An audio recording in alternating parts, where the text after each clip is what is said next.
What's up? This is Dr. William James reporting to you from Dr. Will James Reports. Don't forget to subscribe, hit that subscribe button, like, comment, and share the video. So today I'm coming to you. I want to talk to you about a serious topic regarding domestic violence. We're gonna get real detailed with it. But I had shared a photo on my Instagram at Dr. Will James, and a lot of people it's gotten a lot of traffic. A lot of people, have commented, they've reposted. It's been a topic to discuss. People have different points of views. So I just want to share the photo, and then we're gonna talk about it. So this is the photo that I shared.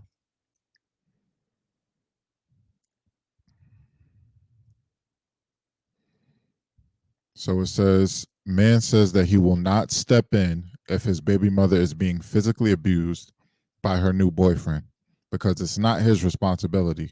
She's no longer under my protection. Thoughts? Is he right or wrong? All right. So I want y'all to comment in the chat. Do you think he's right or wrong? All right. Comment in the comment section whether you think he's right or wrong. Because there's a lot to unpack here. First, I want to say, like, domestic abuse is no joke. It's no laughing matter. If you know someone who's being domestically abused, whether male or female, um, you should do something about it. You know, um, whether they have domestic abuse hotlines to report things. They have, obviously the police. There's different ways that you can do something about it without putting yourself specifically in harm's way. Um, but I feel like there's a lot to unpack here with this topic because the photo says that a man refuses or he's not willing to involve himself in a domestic abuse situation with his baby mother um, because she's no longer under his protection. So the key thing here that I think a lot of women need to understand when looking for a man, um, a lot of women look for men who are going to be protectors and providers. Um, that protection can come in many ways. When you have a good man, that's a form of protection because there are a lot of men out here who are looking to take advantage of women. All right. They're literally out here to cause harm. Okay. Um, that's something to think about when in a relationship. A lot of the times I've seen women leave relationships for some of the dumbest reasons, or they stop dating a man for some of the dumbest reasons. I've actually heard women say that they had to leave a man, or they felt like they wouldn't work in a relationship with a man because he was too nice. Let's think about that. I've heard women say that they would leave a relationship or they would stop dating a man because they felt it wouldn't work because he was too nice. Now, to me, that's just a toxic statement. You're leaving someone because they're too nice, not because they're physically abusive, mentally abusive, emotionally abusive, um, not because they lacked ambition and, they couldn't provide certain things for you financially that you wanted for yourself and your family, because they were too nice. And fellas, y'all could comment if you've ever heard a woman say anything close to this or similar to this. You left a safe space and you put yourself in jeopardy to come across a man who can be abusive in so many different ways. So that's why we have to unpack this, because I feel when the man is saying that he's not going to step into um to protect his baby mother if she's being physically abused, I think you have to unpack the relationship that is going to impact his decision. For example, what if they broke up because he caught her cheating on him with the new boyfriend, with the new abuser? Do you see how that could impact his decision making? And what exactly do we mean by stepping in? Because in the comment section, I saw people saying, "Oh, well, he can at least offer some advice or something like that," which I think he would do. I think you share a child together. I think that the man would at least offer some advice to say like, yeah, you should leave that situation. Um, I think that would be something that he would naturally do, even if you don't have the best relationship with your child's mother. The fact that she's your child's mother, you don't want to see her down and bad. So I think even if you don't physically intervene, I think you would say that. Um, so to unpack, also, are we talking about physically intervening while is the abuse taking in place in front of the the person? Like, is he not going to step in if he sees the new boyfriend abusing her in front of him? Because that's a different situation. Like the type of man I am, I'm not going to let um you know a woman be abused by a man in front of me, regardless of how our breakup was or things of that nature. I'm also a person who's environmentally aware and aware of situations I put myself in, because we're going to talk about this. Um, but that's just not something I would do. Um, so there's a lot to unpack here. What if she cheated on him? What if she was abusive to him while they were in a relationship? There's a lot of things to think about. What if he begged her not to go? He said, don't ruin my relationship, don't ruin our relationship, don't ruin our happy home. There's a lot of things to unpack here. Is she Was she a good woman to him, or was she, a piece of crap to him? Did she treat him like trash? That will impact his decision making with deciding to intervene. Um, I will say this. I think at the very least, if you don't physically intervene, like I said, you could give her advice, which I think counts as intervening, giving her advice, uh, maybe some shelters, calling the police anonymously, documenting it, getting it documented, to have a report that abuse is taking place, um, especially if your child is involved. If you don't want your child witnessing any type of abuse, this would be something to put on the record to try to get custody, to try to get your child removed from that situation, try to get full custody. Okay, I saw a lot of people saying that as long as my child isn't witnessing the abuse, then I think that that's between two adults. And some people think that this is cruel, but a lot of the research suggests that that could be a wise decision, because a lot of women who are abused in relationships, they go back to the abuser. So let's say you physically, um, let's say you take matters into your own hands and you go over there and you beat the guy up. For one, you put yourself at risk for getting arrested. Two, you put yourself at risk for being physically harmed or killed. Then who's going to take care of your child? Um, Thirdly, you just put yourself at risk for it to become a bigger situation. If you're a professional and you have things to do, you have a life to live, you're a productive man, and her new boyfriend could be a piece of crap. She obviously he's already a piece of crap if he's abusing her, so he could have nothing to lose. Um, you don't know if he's a gangbanger, a hoodlum. He could have nothing to lose, and you beat him up, or you get into an altercation with him, and then it becomes something where you got to look over your back every 2 seconds for a woman who chose to leave you. All right, y'all not together. She chose to leave you. She chose him. She chose this abuser. Now, obviously, she probably didn't know that he was an abuser, but if she left a safe space where you weren't abusive and then she ends up with an abuser, um, now you put yourself at risk for someone who chose to leave you. So in the back of his mind, he's like, I was a protector. I was protecting you. Now, again, a key variable here is why did the relationship end? And this is something that women have to think about, because a lot of the times women talk about, they're into the Bible and or they're into the Quran and things of that nature. They are into Bible books or religious beliefs that support polygamy or polygyny, and they don't really know it because a part of Western culture now is one man, one woman.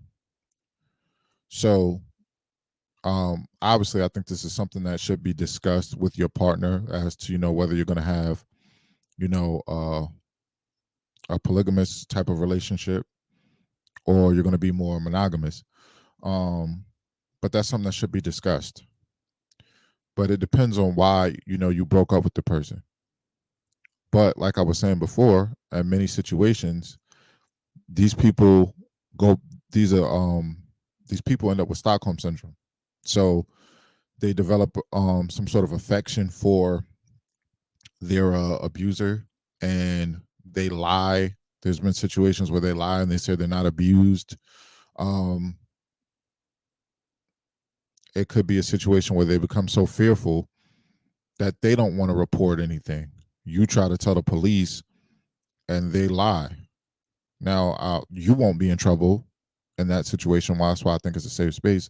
But you could beat him up, get yourself physically involved, put yourself at risk, and then she goes back to the guy. So let's look at some data.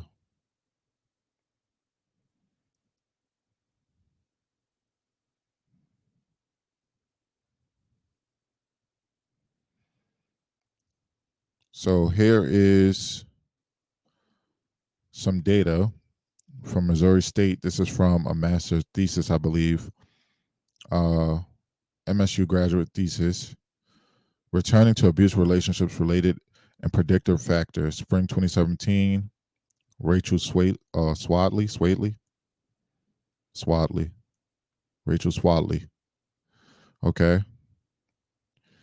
let's look at this. Domestic violence and interpersonal abuse effects. One third of women, one third of women, one third of women, and can have extreme negative consequences of the victim's psychological and physical health and well-being. Recently, the related area of a victim's choice to return to an abusive relationship has been studied more thoroughly, although the body of literature in this area is still relatively small and only provides limited evidence for factors predicting return to abuse. The current research examined the possible risk factors of victims of interpersonal violence and leaving and returning to abusive situations. 40 participants were recruited from a domestic violence shelter and completed a questionnaire packet containing a demographic questionnaire and scales on social support, relationship commitment, post-traumatic stress disorder, symptomology, economic dependence, return to abuse, and interpersonal abuse severity. So let's look at this because there's a quick stat, right?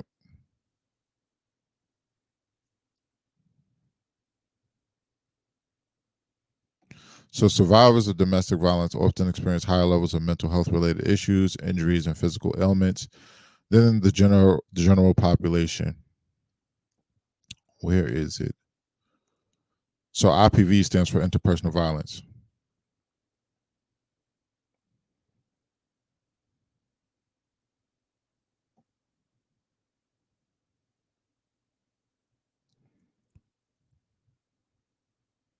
Here it is. So Frisk and McKinsey, they did a study in 1991, estimated that interpersonal violence victims who have left their abusers may return at a rate of up to 50%. So half of those who were abused return to the victimizer. Then a more recent study, Hansel in 2007, indicated that before leaving abusive partners permanently, victims of domestic violence will often attempt to leave between 5 to 7 times on average.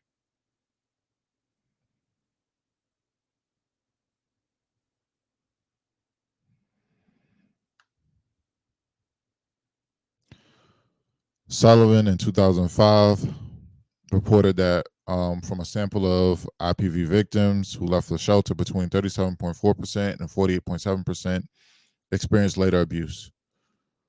This abuse occurred across a time frame of 24 months, that's 2 years, with the highest levels of reported abuse occurring 0 to 6 months after exiting the shelter, and the lowest levels of abuse occurring 18 to 24 months after exiting the shelter.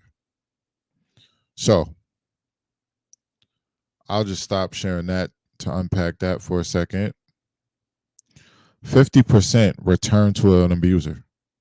So there's a 50-50 chance if you intervene that they will return to an abuser. That doesn't mean you should not intervene. Again, we're talking about the way to intervene and intervene in a safe manner. Again, the way I'm set up, I'm not going to let someone abuse the mother of my child directly in front of me, even if she cheated on me, she did me wrong. I'm not going to let that happen, because if we have a healthy co-parenting relationship and we're co-parenting, I know that my child is going to have to spend time around her. I don't want my son or daughter seeing their mother physically abused. I don't want them seeing signs of abuse on her black and blue or things of that nature. So I would step in if it was directly in front of me. I would physically step in to defend her. Okay, I would put myself at risk in that situation to stop it. Also, if it's not taking place physically in front of me, I'm not going to physically do something if it's not taking place in front of me. Like I said, I would document it. I would anonymously report it. I would give her advice, tell her about shelters and things of that nature. I may even have a talk or sit down with that guy. Call him and try to be cordial. Like, you know, I heard that such and such is happening. Could you refrain from putting your hands on, the mother of my child? I don't want my child growing up in that situation. Now, he may or may not respond in a respectful manner. So from then, you would have to be willing to take next steps. Again, you report it, try to get your child out of that situation. Now, if she's a smart person, she should make sure that your child that you share together isn't around that. So she should just give you full custody until she can get that situation under control herself, because this is putting a lot of this on the man who's not even in the relationship. You left a protector, now you are surrounded by an abuser. You are wanting some form of protection from the man who was already protecting you, but you give that up when you leave him. When you're no longer vowing to be his wife and be underneath his leadership, you've given up what he provides. And I think women need to understand that. Don't think just because you had a child with a man that you get everything that comes with the man. Because what if he's moved on? That's another thing that's not talked about. What if I now have a new woman? What if I have a wife? What if I've remarried? What if I have children with my new woman? Am I to put them to the back because of your situation and your misguided actions and you not being able to choose and read the room and choose a suitable partner, a respectful partner who's not abusive? What is that man to do? So all of these have to be taken into consideration. All right. You got to know who you're dealing with, because you could be, like I said, you're putting yourself at risk, especially if you get into a physical altercation. You don't know where that can go. People use weapons. He can have homeboys, friends. They can be extremely ignorant. They could want to take it to a new level. You never know. So all of this has to be unpacked. You can't just say, I'm going to jump out the window. and fight someone. So even myself, this seems cut and dry, but I've never been in this situation. You don't really know how you would react to some of these things unless you're in the situation. Again, it would depend on many variables. Why did you separate? What are you seeing? Why isn't she reporting it? Why hasn't she called the police? Has she called the police? Has she filed a police report? Has she gotten a restraining order? Has she taken steps to prevent this from happening? Because these situations, these forms of abuse, usually happen to people who don't have a backbone. They usually don't have family. They usually don't have resources. They don't have finances, which is why domestic violence or domestic abuse victims and domestic abuse shelters are usually frequented by people who have low income and things of that nature. I know any woman who's been with me, she has support. Okay.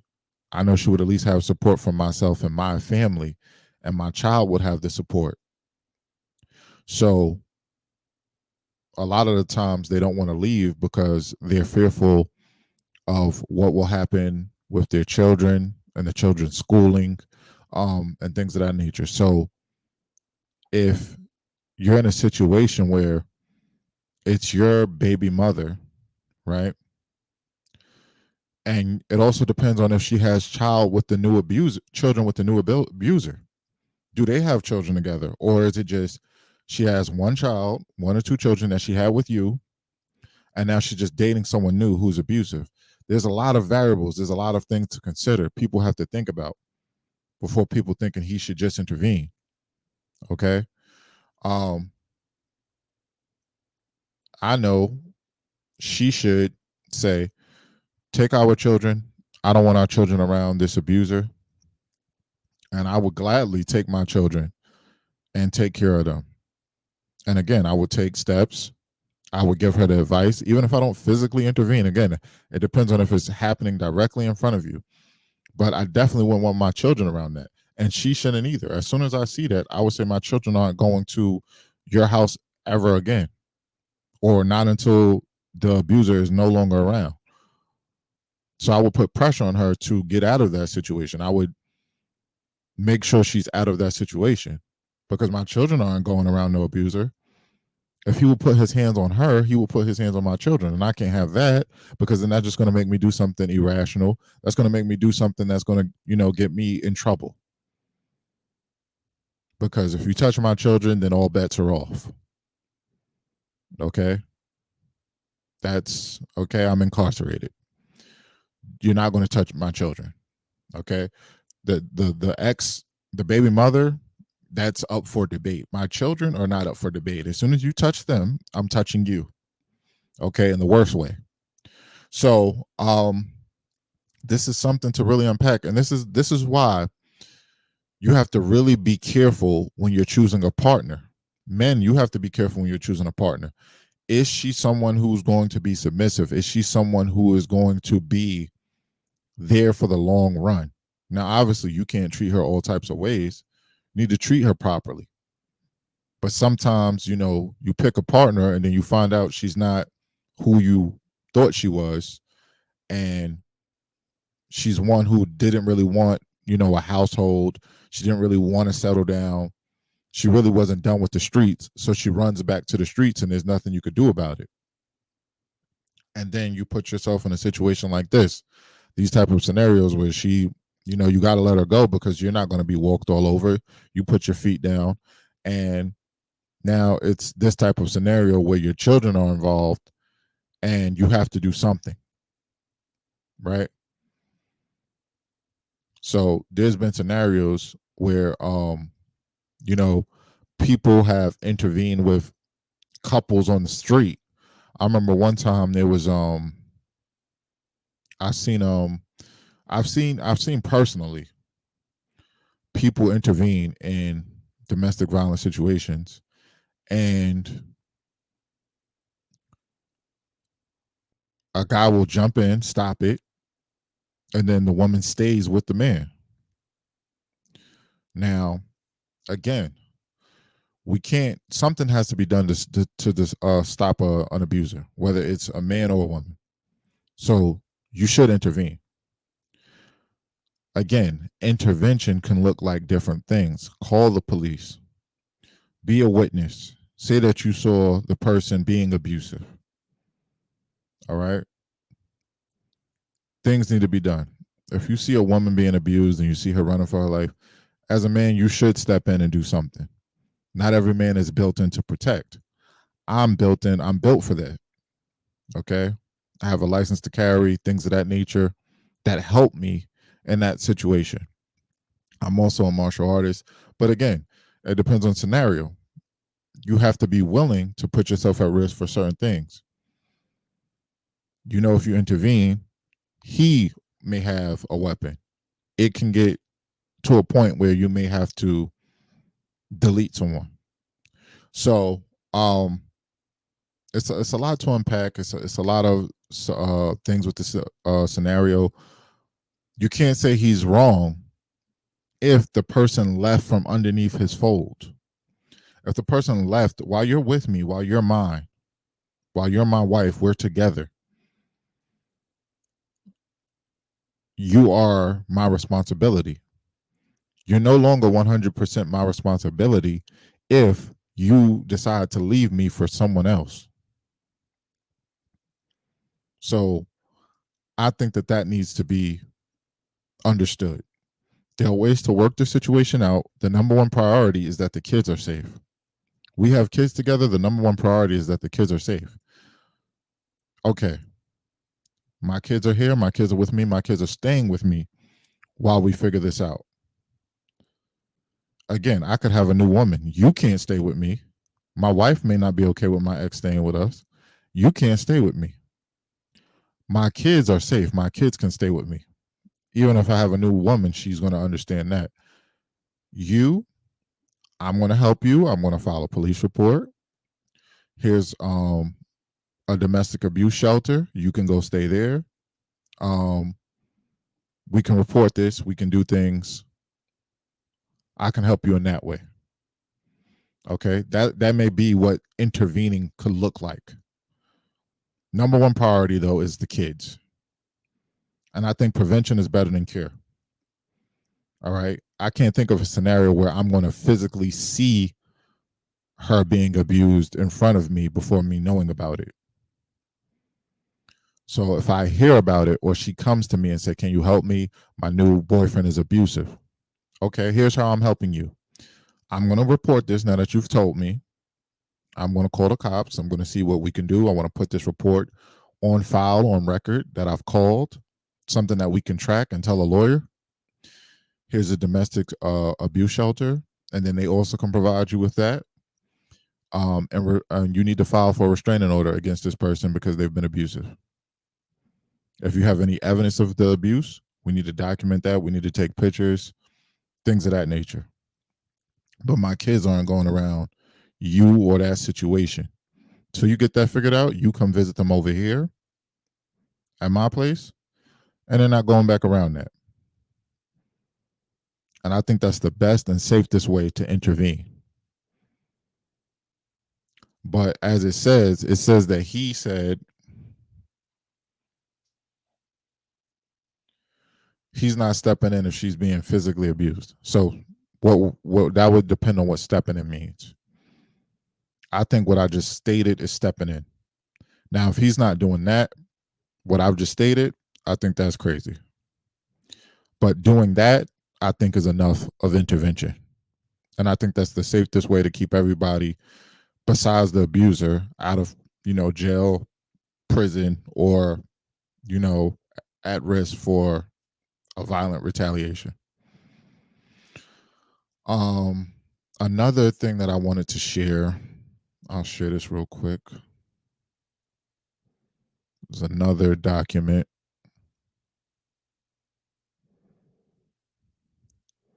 Why it takes women 7 attempts to leave an abusive relationship and how can you help? So one reason was fear of what happens after leaving. The main reason why women don't leave is fear. feel that they have nowhere to go and no one to turn to or help and resources.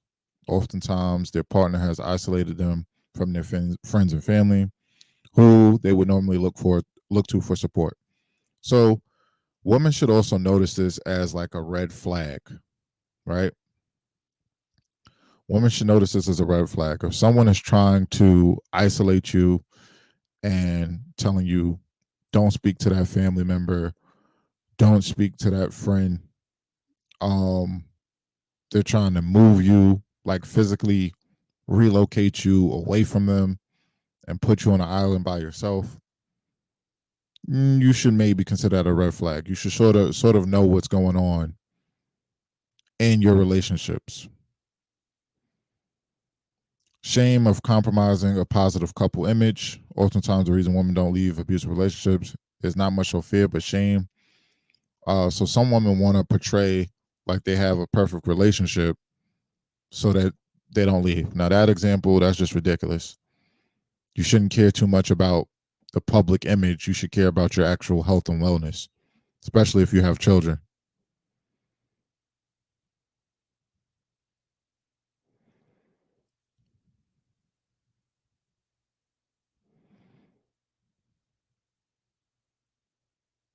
So, um,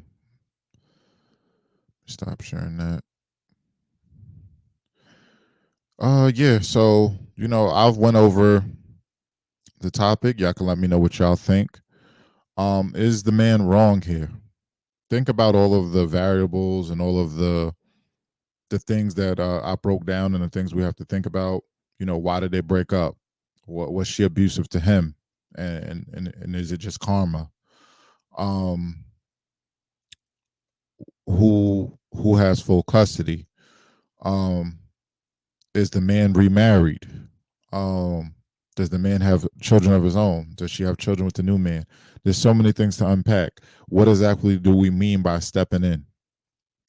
Do you agree with what I said is, a justifiable means to stepping in? Do you think that's enough, or do you think it has to get physical if she's being physically abused? What do you think? All right. Like, comment, subscribe, share the video. Let me know your thoughts. Peace.